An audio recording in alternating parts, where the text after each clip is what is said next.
Good afternoon. This is Martin Comtois, and I have Raya Lacour with me. How are you, Raya? I'm doing good, you? Good, good. We've been talking about doing this mandala drawing workshop for a while now, and getting used to the new technology and everything. So here we are, going to do it for you. I have lots exciting today, and are you excited about it? Oh yeah. Cool. We've been talking about this, like I said, for a while, so this is nice. So we'll do a slideshow first, then we'll do some mandala drawing, and then we'll go back to the slideshow. For those who are interested in taking the full workshop series, the first one, we're just putting it on YouTube like that. We're probably going to do that with the first few, and then after a while, we may go more, on Zoom, but we'll see how that goes. But the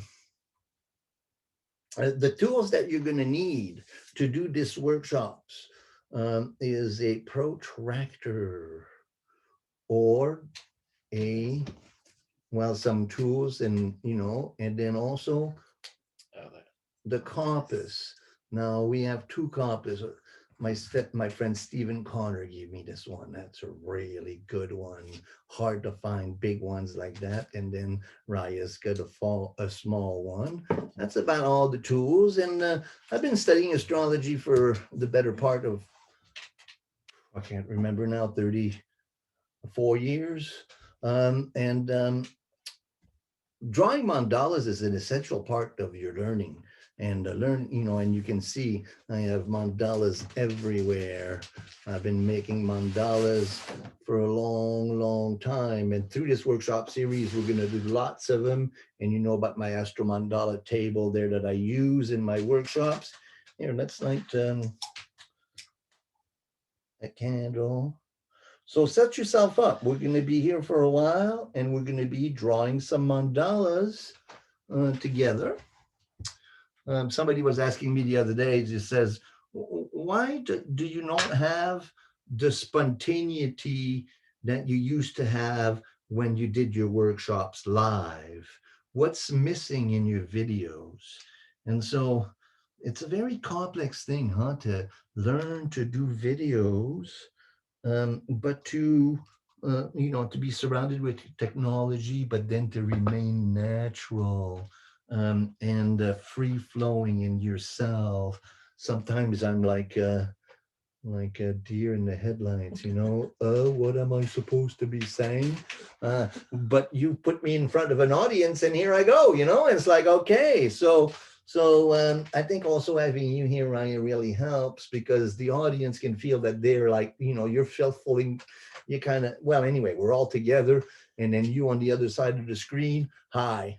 Well, you miss that. There's like not the in-person like energy, the back and forth where you can feel what's working and what's not. When it's just on a screen, it's Well, you're familiar. You've been following my practice for a very long time now. Yeah. But you know that I always did my work live. In person. I traveled all around BC, all around Canada, and being in person. The exchange, and you can make a lot of mistakes live. If you're fun, and if you're entertaining, if you're nice to people, they'll really do well. But the video, that's unforgiving, man.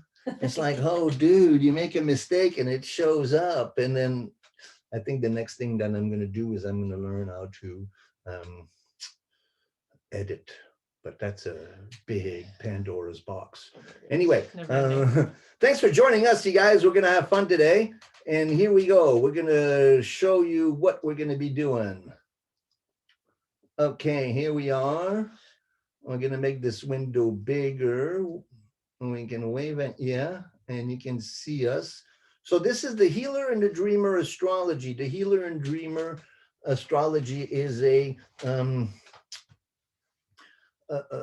way of looking at astrology that integrates.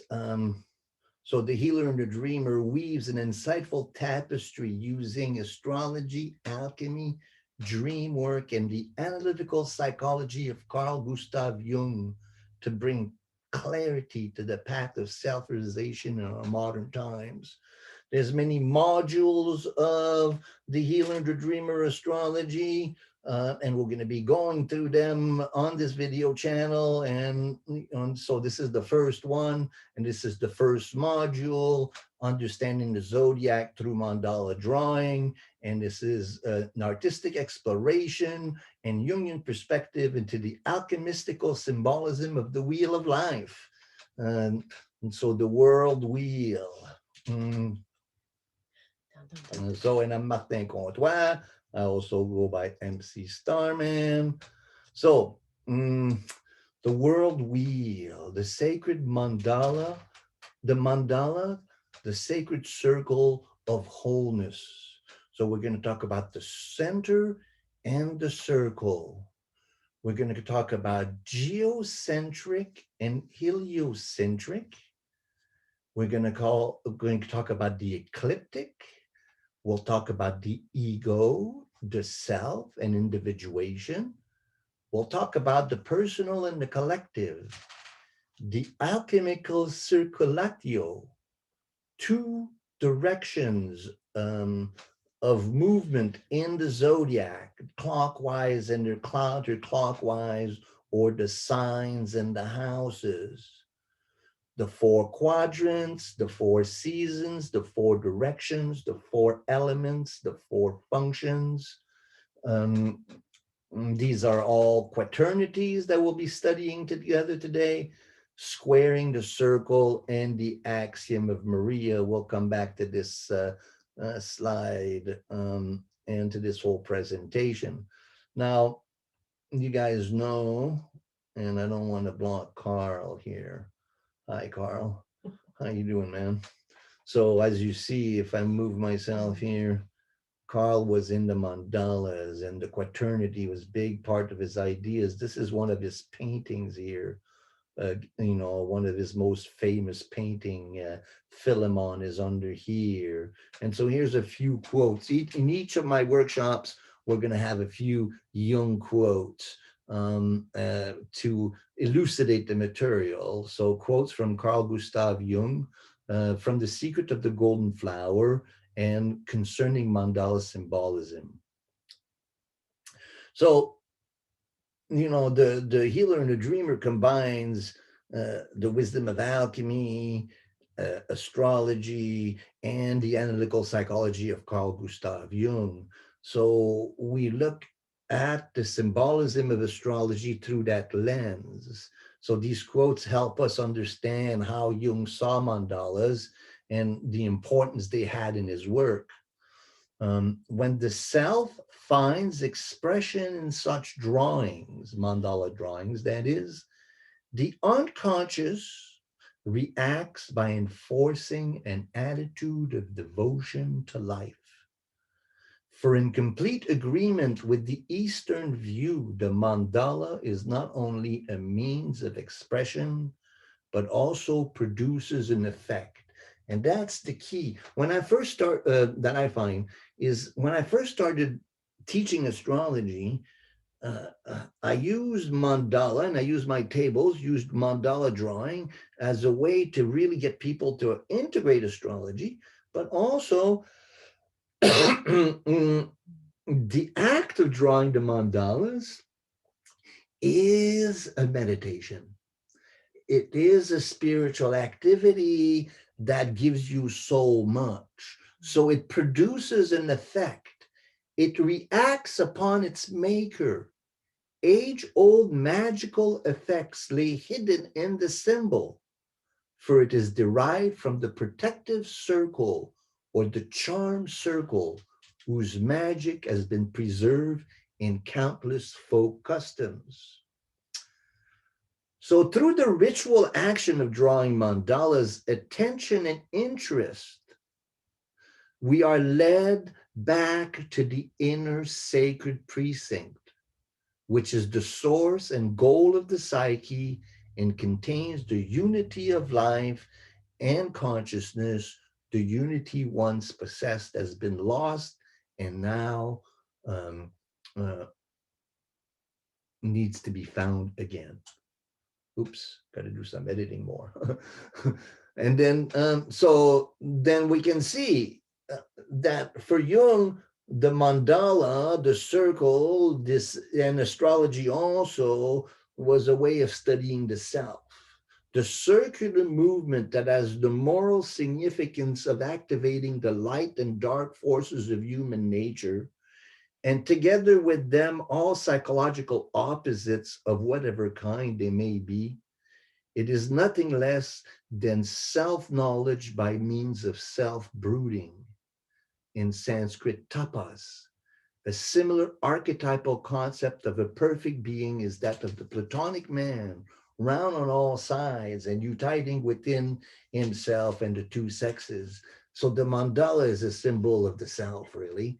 And you'll see some pictures of alchemy later on where these, again, these things have been used for thousands of years. And so in doing this alchemical process and drawing mandalas, we enter into the meaning of the journey of self-realization. The obvious purpose of drawing a sulcus primigenius. What's so much fun about reading Jung is that he lived in a time where actually he started learning Latin when he was 6 years old. And so he quotes Latin all over. So a sulcus primigenius, a magical furrow around the center, the temple or temenos, sacred precinct of the innermost personality, in order to prevent an outflowing or to guard by apotropaic means against distracting influences from the outside. Through the ritual action, oops, I did that one already. Oh, better editing would be good. But anyway, you guys get the flow. This is Jung's work. And here we keep going here. So this is the first mandala we going to do. We'll start with the mandalas. Well, I'll show you through the mandalas. So this is the first one we'll do, and we'll analyze it. And then we'll get into very simple mandalas today. And we'll do the horizon and the meridian. And then we'll do the quaternity. And then we'll look at some alchemical. So here's the alchemical process of unity. You have the sun and the moon, the masculine and the feminine, the king. You have Mercury, the guide. You have Mars and Venus and Jupiter and Saturn. You got the dragon, the Ouroboros, flying dragon. And then you got the mandala, the earth, the sphere world, and with wings in it. And so that's alchemical symbolism. And then we have here the wheel of life and the different sacred geometry that honors this unity of the masculine and the feminine together. Such a cool pictures the alchemist did. And then these are some examples of the mandalas we're going to be doing. And then that's the end of the slideshow. We'll go back to the back, to the front, or maybe actually we'll go back for, yeah, right here. And then we'll stop our share. Blah, blah, blah, blah, blah. That was exciting. Nice. Did you get some of that? That was a lot, huh? Yeah, but it's good though. I think I got some of it.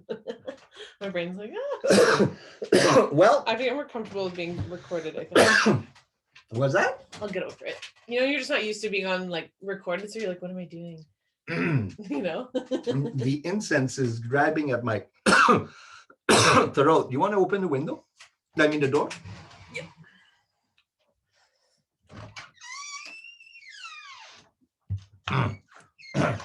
All right, I had to put out the incense. Sorry, you guys. That's good. Okay, so you're going to take your... Are you still recording? Yeah, we're still recording. What do you know? Well, That's the beauty. We're in a workshop, right? And everybody's getting ready. So here you are. So I'm going to do it so that you can see it. And then you can also see Raya doing her thing. And then we're going to be making mandalas together. And then I'm going to start with, sorry, stole that. I wanted that one. Okay, well, we'll start with the center, you know, the center.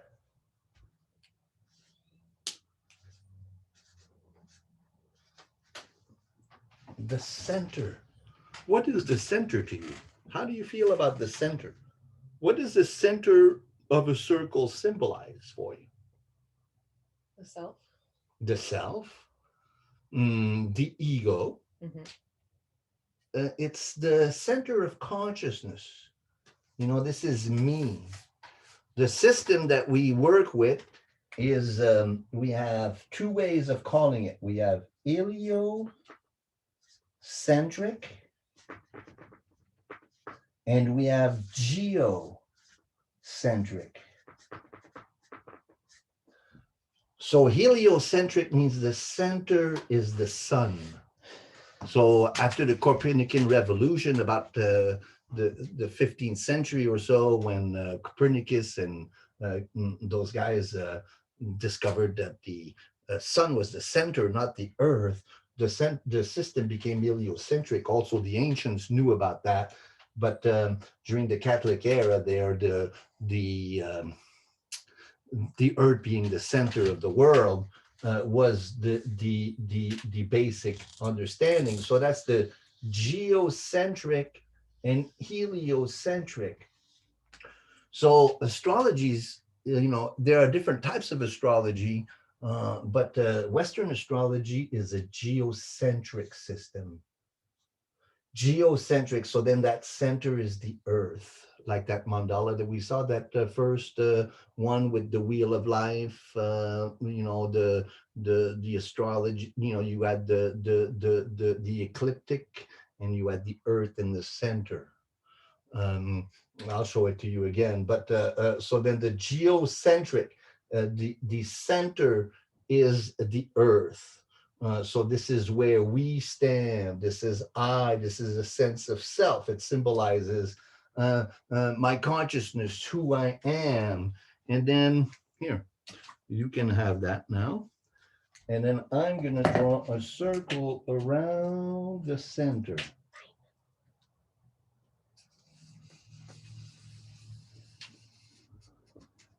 Should I start drawing that now too, or wait? Yeah, you go ahead. I'm just doing a little one though, hey, this one. I'm gonna need a lot of space around to write. Should I do it closer to the middle of the page or the edges? So I can fit a couple.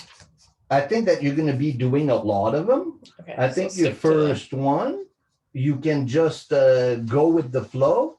And then in your own notes and in your own time, and I suggest that too for those watching, is get yourself familiar and then get in the practice of drawing mandalas. And through this whole workshop, you're going to get to have a really cool experience of these things and these mandalas, and you'll get really used to it.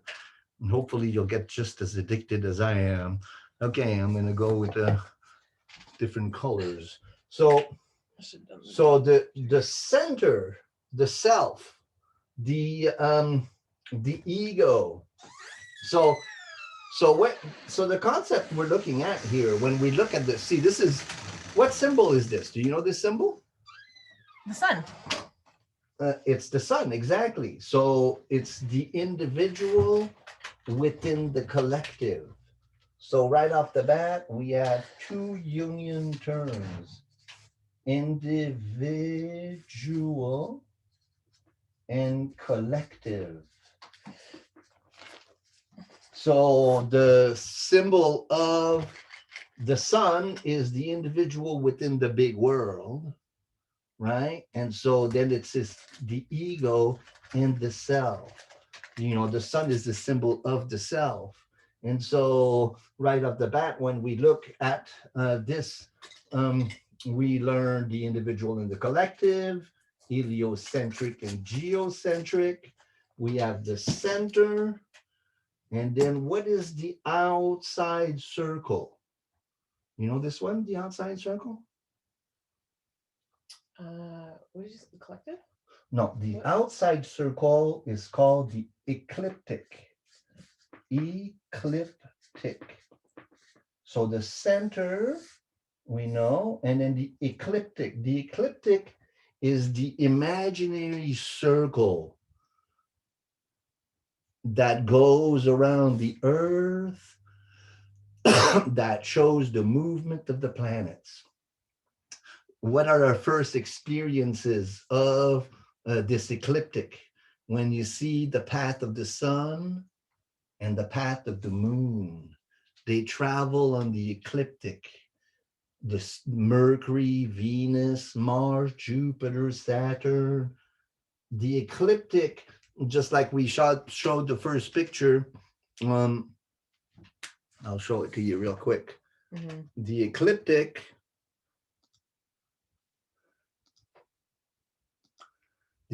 is this. Okay, you see the signs of the zodiac? It's kind of twisted, you know, from the earth. It is seen that the planets travel around the ecliptic. Okay, so that's the ecliptic. So it's not the whole circle, it's a line that's angled across the circle. Well, when we look at the zodiac, when we look at the chart, you know, when we look at the zodiac, we look at the center and the ecliptic, and the ecliptic is the movement of the planets around the center, right?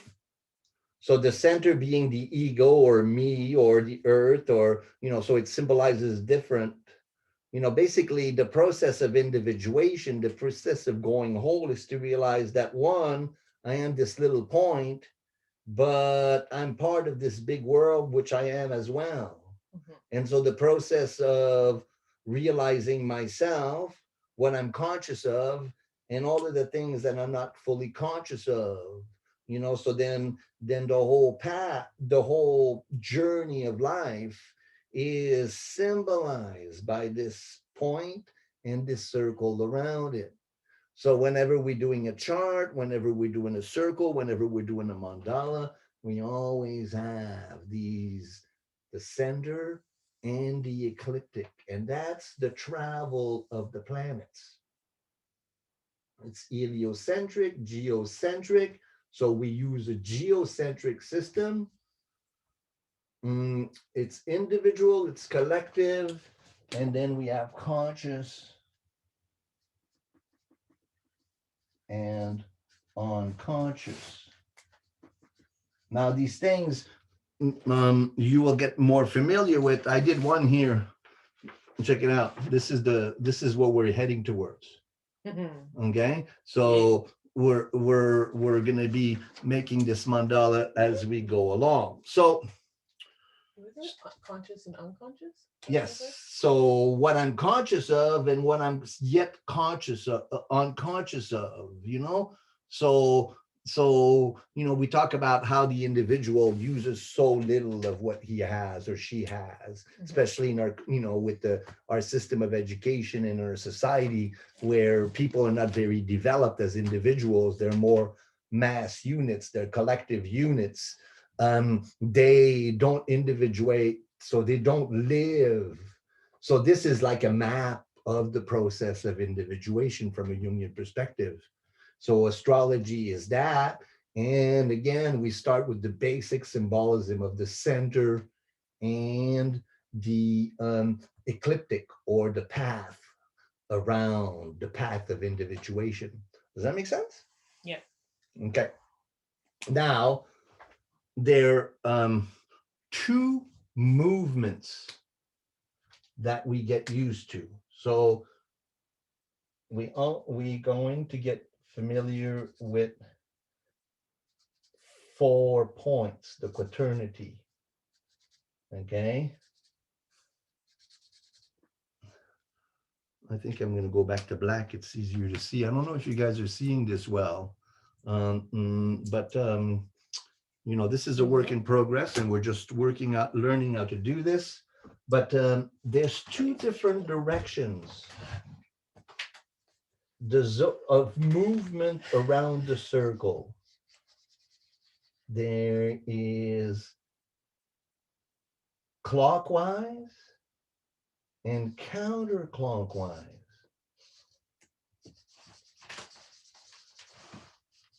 So let's look at counterclockwise.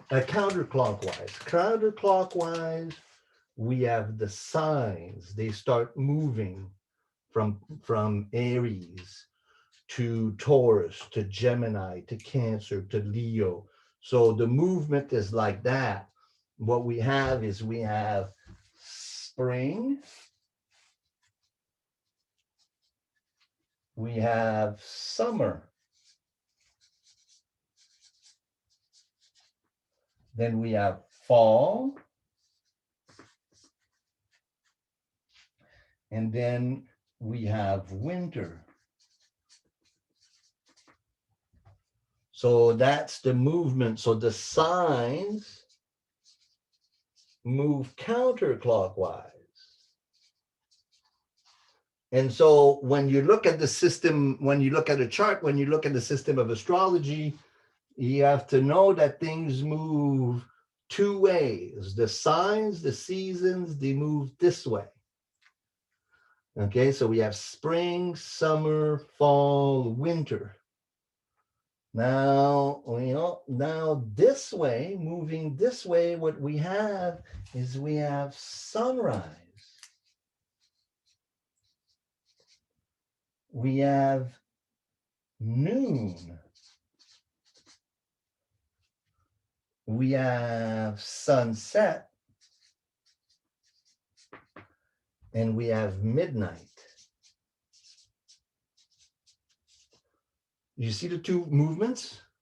Oh, so signs move counterclockwise. So this way. That's right. Down. And the houses move that way. Houses move clockwise. So how did the houses move clockwise? Because they are lined up, right? The houses are right up 1, 2, 3, 4, 5, 6, So 1, 2, 3, 4, 5, 6, 7, 8, 9, 10, 11, 12 houses. They're moving this way. That means that the first house is the first one rising. It's the rising sign. Okay, so the first house is the first one to rise. The second house is the second one to rise. So the houses move that way. The signs move this way. The day moves this way. And the year moves this way. So this is the path of the planets around the sun. And this is really important. This is the spinning of the earth action that makes the sun rise and set, right? Does that make sense? It's a bit fast for me. It's a bit fast, yes. Yeah. So I'm so okay, I get, so the rising, so the houses go clockwise, but they're numbered down. Like they're numbered that way, but they're the first one to rise, second one to rise. Everything in terms of houses, okay, goes on like this. It's the movement of the day. Okay, so the first house will first, the second house will rise second, the third house will, so they're going that way. So we have two different systems when we look at this, this path. Mm-hmm. We're basically analyzing the movements, okay? So we get the seasons by going counterclockwise with the signs. And then we get the phases of the day, the sunrise, the midday, noon, sunset, midnight. So then it moves that way for the day, and it moves like this for the year. So when you look at a chart, you have that movement That's the houses and the signs. And you'll get used to that as you go along. Mm-hmm. But those are basic things. Now, what else do we find in here in these four, the quaternities? What we find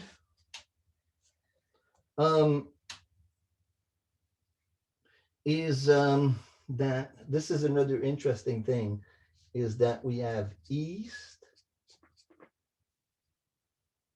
and we have north and we have west and we have south. So this is a couple of things that are difficult to understand when you look at the zodiac, is why is the sun setting the east to the left, and why is the south to the top of the circle? You see that? And then the north to the bottom of the circle, Mm-hmm. and the west to this other side. Yeah. So if you're facing,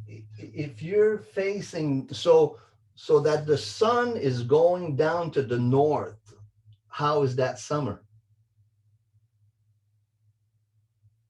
Because the way the sun works, the further up that it goes north, when it reaches the furthest point north, we have the summer solstice. So the summer solstice is over here. And at the summer solstice, the sun is in the south.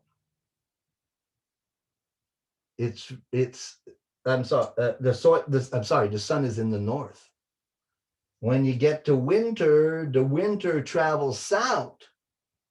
The sun travels south. When it's the furthest down, we have the beginning of winter. Okay? Mm-hmm. So then these 4 points are also the equinoxes and the solstices. What else are these 4 symbols?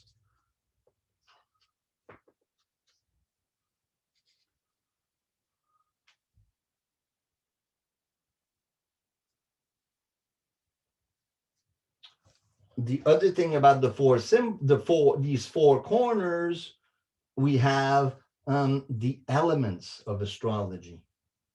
So then we have earth, we have air, and we have water, and we have fire. Okay? So you can see that the more and more what we have is this quaternity. So we have Water.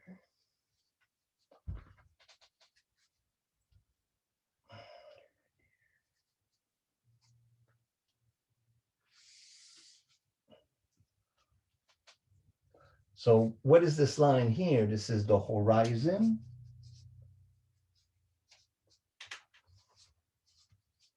So everything below is night, everything above is day. Okay, so then we have the unconscious again and the conscious. And then we have the meridian. Whoop. Meridian, and the meridian separates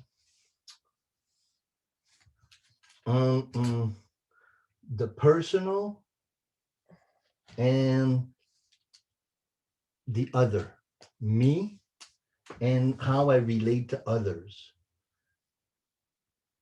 Masculine consciousness, feminine, day, night, and then personal, me, and the other, the work, people that I relate to, myself. So then there's four quadrants in the so the 4 quadrants are personal development.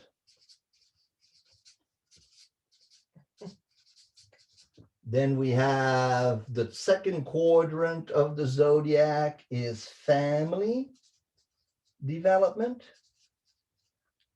Then the third is social, and then transpersonal. So many. What does that say? So personal development, family development. What does that say? Social development and a transpersonal development. So we started really basically with the circle. And again, you're not going to grab all of this, but if you keep going, and the idea is to send you these files that I have in my PowerPoints, and then for you to experiment with that. I know that's a lot of information right now. What was the masculine and the feminine one? The top half was top two are feminine, bottom two are masculine? Or what? Okay, so when we have the horizon, Yeah. the horizon below, okay, the horizon below the horizon is night.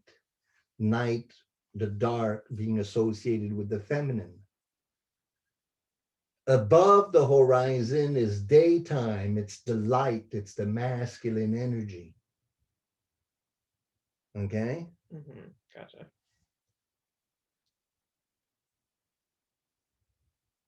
So that's a whole lot of symbolism, isn't it?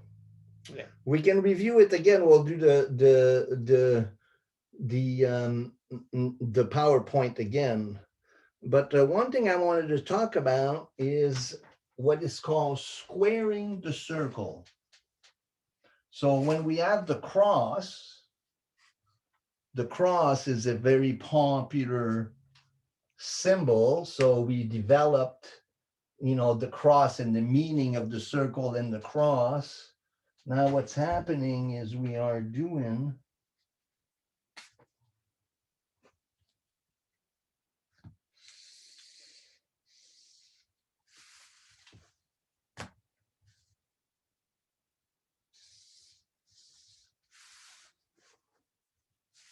this is called squaring the circle.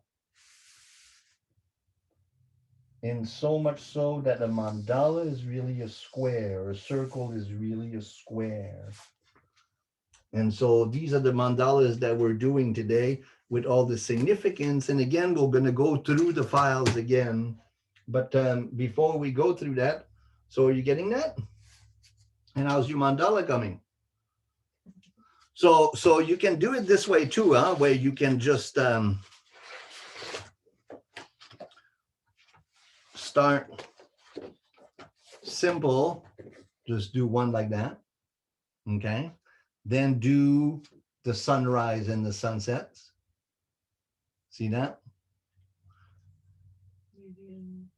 Coeli, Imam Coeli. Oh, I didn't do those. No. Okay, so those are all terms. The Imam Coeli. Seated ascendant and descendant.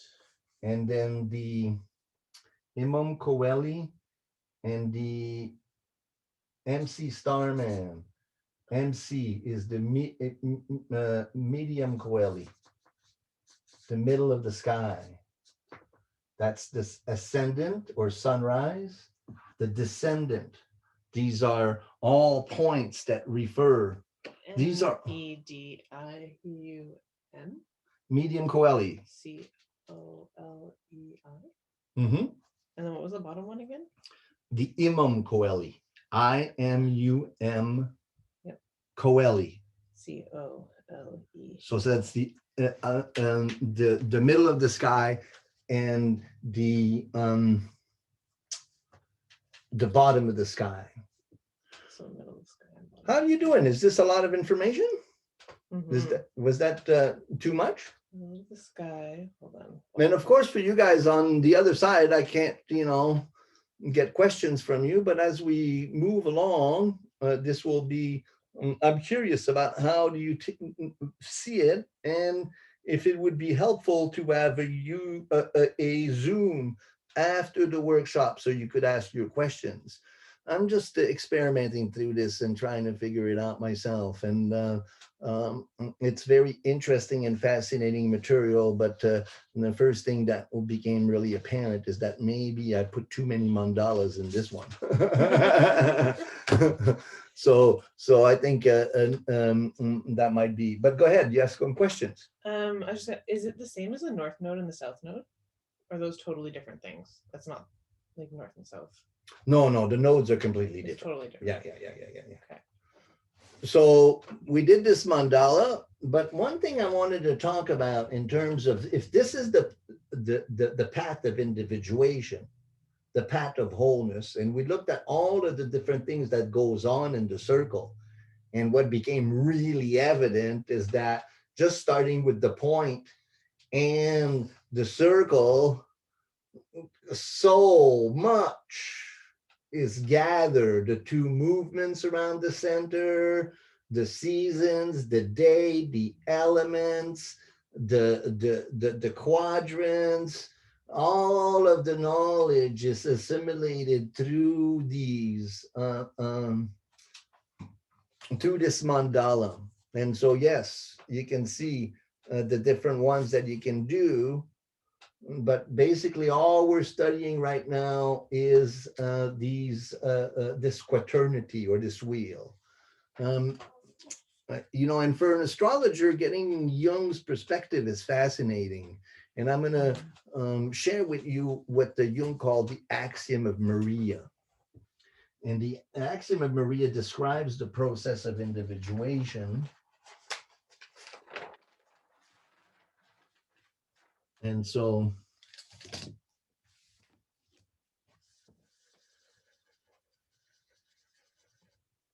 this is a very esoteric Jungian stuff. His alchemical work is really will shift your astrology tremendously. And so here we are.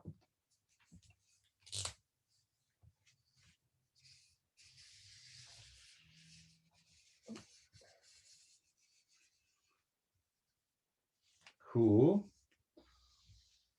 And then, so the Axiom of Maria goes like this. The 1 plus the 1 equals the 2 plus the 3rd. So the 3rd equal the 4th as the 1. So this is the process of wholeness, plus the 3rd make the 4 as the 1. And it's very difficult to understand this axiom. This axiom was made by Maria Prophetessa in the 3rd century after Christ. And Jung credits her, and the alchemists credit her with really talking about the spirit of our times and this great struggle. So the 1, okay, so follow me. The 1, okay, plus the 1 make the 2, right? So now we have masculine and feminine. We have, so we have the 2. Light and dark. The light and dark, just like we had in our mandala. Now, the 1 plus the 1 make the 2, plus the 3rd make the 4 as the 1. That's the 3rd, that's right. The 3rd makes the 4. Now all of a sudden, so we have the 1 plus the 1 make the 2, plus the 3rd makes the 4 as the 1. Now, in the Healer and the Dreamer, we're going to go over this over and over and over again, because this maps out the process of individuation, and it's played itself out in the Zodiac. And as you become more and more familiar with astrology, you're going to see that this axiom of Maria comes back, and it's central to all of Jung's alchemical work, and is in the 3 books on alchemy that he's written. So how do you spell it? Axium. the axiom, Axium. OM, axiom. Yeah. Axiom. So axiom Maria. of Maria. Maria. So Jung says that, you can take it from Jung uses it in so many different ways, but he uses it in a Christian way. He said the Father, the Son, and the Holy Spirit. You need the sacred feminine to have wholeness. And so this was the alchemists figuring out in their study that without Sophia, without the eternal feminine, this Trinity wasn't enough. And so then brewing in the knowledge of Gnosticism, and then in the Renaissance, and during the alchemists, times in the Renaissance, you had this understanding that the Father, the Son, and the Holy Ghost, you need the sacred feminine to have a wholeness. And that was the axiom of Maria. And so Jung looked at that event and that as the real key to the process of individuation. And then we look at the 4, we look at them as earth, air, fire, water, and fire, the 4 elements. And these 4 elements in Jungian psychology, you have sensation, you have thinking types, and then you have feeling, water, and you have intuition, fire. And the alchemists, they looked at all of this as, they called it the chaos. And the chaos was the square, and the circle was the unity of all 4 elements together, or all 4 functions.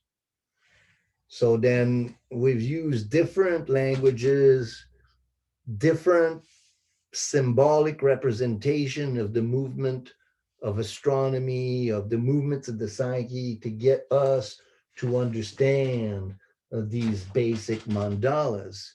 How do you feel? Is that a lot?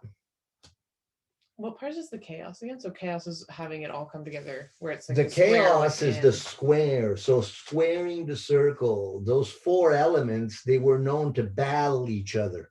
In a personality, your earth element, your air element, your water element, and your fire element, they're always struggling for supremacy, depending on where your planets are. On your chart, you'll have, an emphasis in fire, or an emphasis, while the other ones won't be lived so much. Mm-hmm. So Jung had a similar system. He just called them sensation for earth, thinking for air, feeling was water, and intuition was fire. And the alchemists looked at those as the great chaos. Chaos meaning that, if you're a thinking type, thinking dominates over feeling. And if you're intuitive type, then you usually have a hard time in the earth element. And so then the balancing of those 4 elements, that's the process of individuation. And this axiom of Maria is that the 3 is possible, but the 4th is always the most difficult. So as we go along in our study of the healer and the dreamer, that will become more clear. And you think that's just, so when you look at someone's chart, at the bottom, how it's got the, which planets are in earth, which ones are in fire, that kind of thing. Mm-hmm. If you have somebody that, say, doesn't have any earth, in their chart, is that automatically their one that they have the hardest time integrating, or do you think there's a lot more choice? These are questions for way further down the line. We're just doing, we're just establishing the mandala and then just, this is just the basics of it. The next one we're going to study the polarities, and we'll look into the signs. And then we'll look into the elements and the functions, the next one after that. And then we'll look at the triplicities. That's the elements and the quadruplicities. So, those different steps. And as we go through these steps, then the mandala will really come to life. Cool. The idea is at the end of this workshops, you'll be able to make your own mandala table like that. That's kind of the goal for it. Okay. So let's resume everything and go back to the beginning of the presentation. Before I get on there, you guys, I know this is difficult, and in trying to prepare for this, I ran into a whole lot of difficulties, and I find I was never really ready enough to start. So then I says, well, hell with this. We'll do the first one. We'll see how it goes. So please, feedback, ask for questions. And then what we're going to do is we're going to start doing some follow-up Zoom for people to ask questions at the end of the video. And then what I'm planning to do is post the video every Wednesday at 6:00 in the evening. Blah, blah, blah. Okay, so now let's review those files that we had. Make our pictures bigger. Whoop. Come on, get bigger. Okay, so here's that quaternity. Here's the center. Here's the ecliptic. Here's the adept. The mystic, and then there's the soror mystica, his sister, and the sun and the moon. So this is a symbolism of the process of individuation. So astrology is the mapping out of the process of becoming whole, of uniting the feminine and the masculine part of the personality together. So we looked at the center and the circle, geocentric versus heliocentric. We looked at the ecliptic. What does this mean again? Geocentric was the center of the circle. Geocentric means that the system is centered by the earth. So the point in the center is me standing on the earth. From my perspective, okay?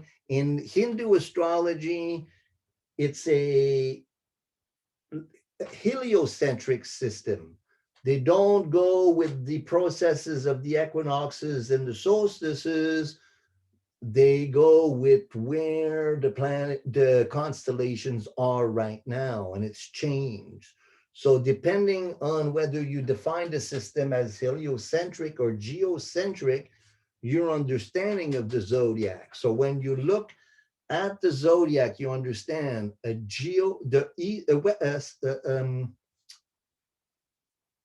Western astrology is a geocentric system. Is that the Hellenistic? Is the heliocentric? No, Hellenistic is from the Hellenistic period in Greece. Helen being one of the goddesses. These two terms, it is, I can't think of them right now, but they'll come back. I mean, there's so much to know.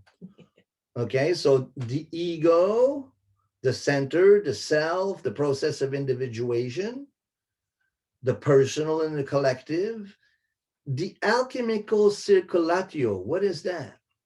The alchemists thought about the process of individuation, of becoming whole, of becoming, was not a straight line. We talked today about the path, right? we're on the path of self-realization, the path of wholeness. Well, and we look at the path as being a straight line, maybe going to the mountains or something. Well, the alchemists looked at it not as a straight line, but as a circulation, a circumambulation around the center, being the process of individuation.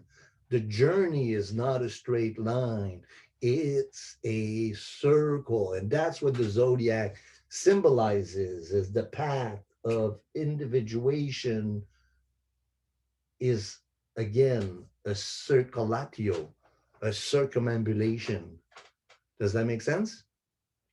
Then we talked about the two directions, clockwise and counterclockwise, the difference between the months and the signs and the seasons, and then the houses and the time of the day, the ascendant, the medium coeli, the MC, and then IC, the midnight point, and then the descendant. Blah, blah, blah, blah, blah. And then we talked about squaring the circle. We talked about the 4 quadrants, the 4 seasons, the 4 directions, the 4 functions. We talked about the axiom of Maria and squaring the circle. We talked about our quotes. So again, the center and the circle. What's the point? When we say, what's the point of something? What's the point? The point, that's the point. So the center is the point. Like when you tell somebody, what's the point of this conversation? Well, that's what the point is. The point is the center. It's the point of everything, the meaning of life. This circumambulation around the center is a wanting to understand the point of it all, right? And so, so it's me and the world that I'm in. It's my consciousness and what I'm not conscious of, geocentric, heliocentric, and another one that will come back all the time is the ecliptic, right? So lots of new words to learn. Okay, then we have the horizon and the meridian. The horizon separates the day and the night, the light and the dark, the masculine and the feminine, the east over here, the west over here, the ascendant, the descendant, me and the other. The meridian, up and down, noon and midnight, north and south. North is over here, south is up here. Midheaven and nadir, the medium coeli, the imam coeli, those are all same words for the same thing. And I call it the fruits and the roots. I'm gonna, so the ascendant is what people see of me, who I am. It's what people see. The descendant is my relationships. The Imam Coeli, the bottom of the sky, the nadir, is my roots. Where do I come from? And so that's over here, the IC, and the MC, the medium coeli, it's the fruits of my labor. So I have relationships, so we'll do the next one. Oops. Okay, so then we have the ascendant. Then we have the MC, the middle of the sky, noon, the descendant, and then midnight. So these 4 points are myself, what I'm giving into the world, what my relationships are like, and where do I come from? Does that make sense? Mm-hmm. Yep. Okay, so can you explain again why? So why is it north at the bottom and south at the top again? why is the north at the bottom? So this point right here, the bottom point is summer. Summer is when the sun, for us, is when the sun moves the furthest north. When the sun comes north, right now it's winter, the sun's been really low, and it's been moving north. It's been moving north. When it reaches the maximum north point, we got summer. When it goes back down, when it moves down to the south, then we have winter. Okay. Does that make sense? That's really important in terms of orienting. And if you look at it that way, then because see, east, that's sunrise, right? But sunrise for us always seems to be setting in the left, right? But here it's in the left. So then if you look at it like that, and if you face south, okay, how is it? No, if you face north, then, no, that's right. If you face south, then sunrise is to your left. See that? Yeah. And then sunset is to your right. So that's what's going on, is we're facing south and to our, so we're facing south. So to our left is the sunset, and to our right is the sunset. No, sunrise and sunset. Blah, blah, blah. Okay, that was a lot of information, wasn't it? So I hope we did well. I hope this makes any sense. We'll post it up and see how it goes. Again, we're a work in progress. Okay, so let's revise the quaternity, the axiom of Maria, the 1 plus the 1, make the third, plus the 1, make the 4 as the 1, the 4 directions, the 4 seasons, the 4 elements, the 4 functions, the 4, what did we call it also? The 4 quadrants, the 4 phases of development, clockwise movement of the day, the houses, counterclockwise, the seasons. You're starting to get it? And then this is the process of individuation. This is what we've been kind of talking about, and we're going to continue to look at the symbolism of alchemy. And these are a couple of the pictures that explain what we've been talking about. And what else comes next? And these are some of the drawings that we've done. Now, again, I can send you all of these files if you join the workshop series. And really for a fee for the workshop series is by donation. But if you're interested, we're going to be doing at least 6 or 7 of these. And I will be sending you this material for you to review.